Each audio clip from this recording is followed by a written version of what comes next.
আর সন্ধি নিয়ে অনেকের মধ্যেই আতঙ্ক বিরাজ করে থাকে। অনেকে আবার খুব সাবলীলভাবে সন্ধি করে থাকে। প্রথমেই আমরা জেনে নেই যে সন্ধি আমরা কেন শিখব বা সন্ধি শেখার সুবিধা কী। প্রথমে কিন্তু আমরা সেটা জেনে নেব সন্ধি শেখার সুবিধা কী কী। সন্ধি উচ্চারণের সুবিধা দেয়। আমরা যত ধরনের শব্দ এবং বাক্য উচ্চারণ করি, সন্ধি কিন্তু আমাদের উচ্চারণের সুবিধা দেয়। তাই আমাদের সন্ধি শেখা দরকার। দ্বিতীয়ত, ভাষাগত শ্রুতিমধুর করে তোলে। আমাদের ভাষাকে খুব বেশি শ্রুতিমধুর করতে সাহায্য করে সন্ধি। আরেকটি গুরুত্বপূর্ণ তথ্য, ক্রিয়াপদ ও অব্যয়পদের সন্ধি হয় না।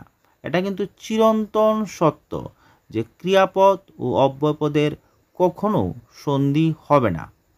আরেকটি গুরুত্বপূর্ণ তথ্য, বিশেষ্য ও সর্বনাম পদের সন্ধি হয়ে থাকে।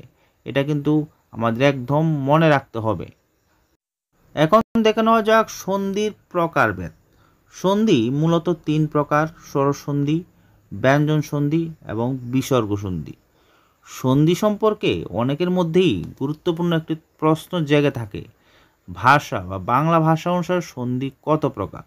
উত্তর হবে বাংলা ভাষা অনুসারে সন্ধি 2 প্রকার, যথা স্বরসন্ধি এবং ব্যঞ্জন সন্ধি। অর্থাৎ স্বরসন্ধি এবং ব্যঞ্জন সন্ধি হিসাবে আমরা বাংলা ভাষার সন্ধিকে বিভক্ত করতে পারি। অনেকের মধ্যেই আবার একটি প্রশ্ন জেগে থাকে যে তৎসম সন্ধি কত প্রকার? উত্তর হবে 3 প্রকার, যথা স্বরসন্ধি, ব্যঞ্জন সন্ধি এবং বিসর্গ সন্ধি। আমরা পরবর্তী ভিডিওতে সন্ধি সম্পর্কে আরও অনেক কিছু জানব।